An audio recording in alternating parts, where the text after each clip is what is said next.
What's going on, tool groupies? Backwoods Mechanic here, the Backwoods Garage, and today I'm coming at you to show you what I picked up. Now this is a very nice looking Craftsman toolbox. This particular model has been discontinued.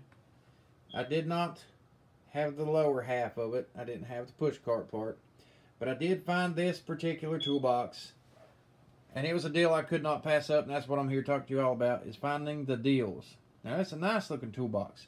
It's a sturdy toolbox. It's made by Craftsman, and I ended up picking it up at all places at Ace Hardware. It's got the big deep chest. It's got the locking drawers right here. It's got the key that I got to it. You pull this thing up, you can lock the lid, you can lock the drawers. There you go. Now this particular toolbox is going to cost people some money. If you go to buy something for a loved one, it's going to cost you some money. But you got to know what to look for, which is exactly what I did. I was talking to somebody today in a doctor's office, hashtag deals. Alright? I was talking to somebody in the doctor's office telling me about a buddy that he had that worked at a particular store, and I ended up going to that particular store because I heard about a toolbox that they had down there he could probably get rid of for 35 bucks because they have no number on it. Nobody knew it existed. Well, guess what? I went down there, I chit-chatted with him, I found this particular toolbox sitting way high up on a shelf, and whenever I got it down, it had so much dust on it that they had to wipe the thing off for me to look at. It was real dirty. So I saved some money because of that. I saved a little bit of money because of that, because it was discontinued. They didn't have the lower half to it. They didn't even have a number to it because it had been sitting there so long. And the reason it had been sitting there so long is because they've had this for a long, long time. Now, as you can see on that particular number right there, excuse the trash laying around. Alright, Sears model. It's a Sears model at an Ace Hardware store, and the reason that is because whenever they started making this deal with Black & Decker and they started shipping Craftsman products around, they started pulling all the old supplies from all these old stores and then putting it out to sell so they can get rid of it and get ready for the new stock that's coming in with all the new USA brands, the black gunmetal, chrome, and all that good stuff. But these deals, moral of the story is these deals. Alright, talked to them. They tried to chop it down to 50 bucks, and I was like, nope, $35 right here, right now, and I'll walk out of here with this thing.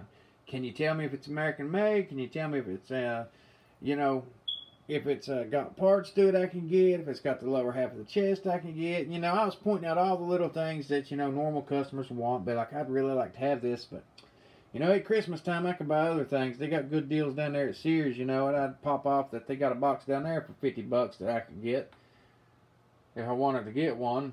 And I was like, $35, take it or leave it. You know, they went and they talked to their salespeople and stuff, their managers and stuff, and they could actually afford to use this as a tax write-off type thing. You know, damaged goods. Because it's sitting there so old, they couldn't find a number for it. So I walked out of the store, as is, $35, keys in hand, to this nice looking gray Craftsman toolbox, which is going to come in handy. That's what I want to talk to you all about. Now, I picked up deals before. I went to Lowe's before, and I found a nice cobalt set. Had hammers, had pliers, had vice grips, measuring tape. I mean, just all kinds of different household stuff. And I ended up walking out of there with a $50 box of cobalt stuff for $15. And that's because, you know, you got to know what to look for. Anything that's potentially damaged goods, anything that's a potential relic that has been sitting there for a long time or collected dust like that right there, you just go up and you start chit-chatting with them and you see what kind of deals you can make, what kind of swaps you can do, and you might walk out of there with a really nice item for a really cheap price. But anyhow, let me know what you all think about it. If that was a good deal or not, let me know where you go to places at. You know, swap meets, pawn shops, you name it. Tell me tricks of the trade that will help any mechanic if they wanted to find a decent tool for a decent price, and how you go about doing it. Just comment below, like, dislike, whatever your preference. And I'll see you next time.